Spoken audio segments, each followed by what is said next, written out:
Where's the Free for Palestine movement at?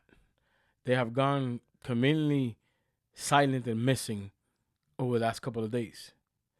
President Trump brokers a deal that brings peace to the Middle East abroad and puts an end to the Israel-Palestine conflict.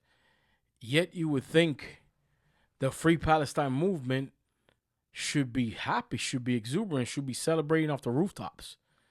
This is their crowning achieving moment. This is what they've been fighting for 2 years.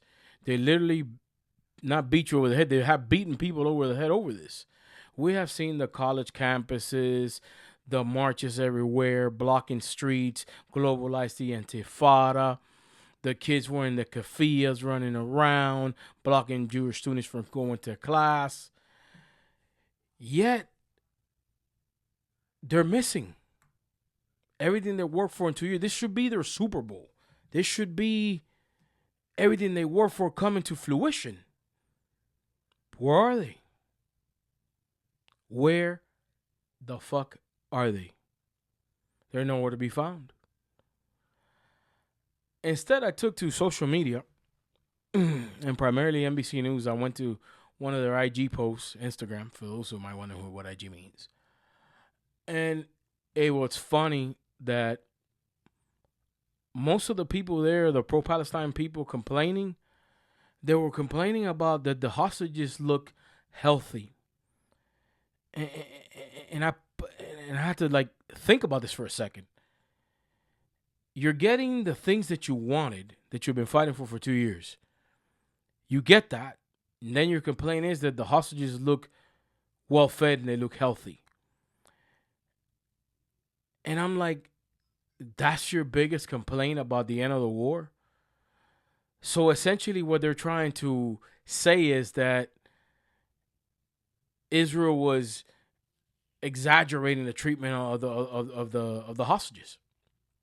That's essentially the road that they're going down to now. Like, when is it enough? They're getting what they wanted. And most of them were oblivious to the fact that Israel is releasing 2,000 prisoners from its prisons. Some of them, they've been convicted of heinous crimes and terrorism. There were certain life sentences, and they've been released back into Palestine. But let me show you what that looked like.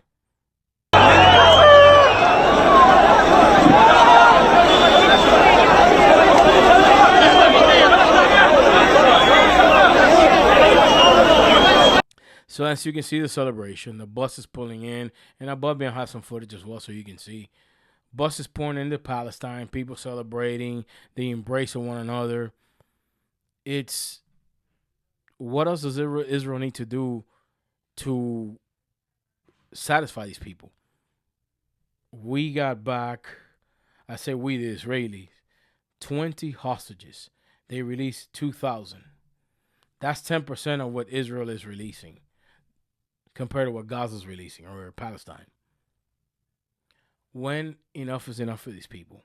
Not to mention the fact that they don't want to give Trump no sort of credit for his accomplishment in the Middle East. He got a lot of people to agree that normally wouldn't agree, and he got them agreeing. Yet and still, that's not enough. They're complaining about the health, that they look healthy, that still there's a lot of babies in Gaza suffering. As we speak, there is internal conflict in Gaza between Hamas and local militias that are fighting for control of Gaza. This has already started. It hasn't even been a full week, and this is already starting. How is Israel responsible for that? Yet they say nothing about that. And lastly, I want to point out, where's all these celebrities? All these clownish and buffoonish celebrities that came out and spoke about this and spoke about that and said this and said that and free Palestine, and they literally social media with propaganda. Where are they? Why have not one of them flown to Gaza to meet all the Palestinians that are being freed? Why are they not on the ground celebrating? Because in the end, this has nothing to do with Palestine, Gaza, freedom, has nothing to do with that. First of all, as far as celebrities goes, they're nothing but puppets. They're nothing but puppets who are afraid to lose their livelihood. That's the only motivating factor to why they join this leftist movements. It's extremely revenue generated. They have to go with the flow because they don't want to lose their revenue because they're afraid of the communists. And in the end, this is the point that I'm getting to. All this is about is advancing communism. It has nothing to do with Palestine. All these Marxist movement have hijacked any movement they can hijack, they'll hijack it. Whether it be civil rights, the BLM, the gay rights, any movement you can think of is going to have its roots in Marxism and communism. These street communists will take off the keffiyeh one day and put on a hat and put a Che Guevara t-shirt and it'll be something else. They'll put on a BLM, whatever it is, they are professional rioters. Street communists, as Jesse Kelly has correctly branded them. It's street communism. And I will highly encourage you to check out Jesse Kelly's last podcast where he explains this thoroughly. But going forward, this is the basis of this podcast, is to highlight and awaken people to communism.